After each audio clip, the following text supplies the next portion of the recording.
ngasi ayuk pung 13 makhairum tarakpa duwaida Indian Air Force ki jet fighter Mikoyan Kirvik MIG-21 ani Imphal gi Akoibada Paiduna routine exercise Pangthokkhre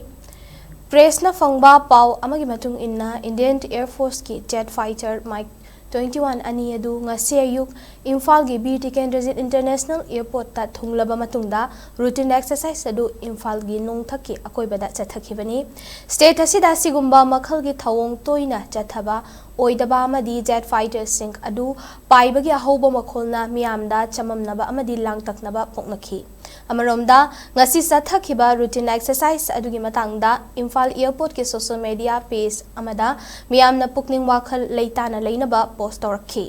post aduna makhata na khanghalakpada ngasi sathakiba thabak adu Indian Air Force ki hanana yathoklaga leikraba routine exercise amagi makhada pangthokhibani exercise adu Imphal Airport amasung Manipur gi mafam singda chathaki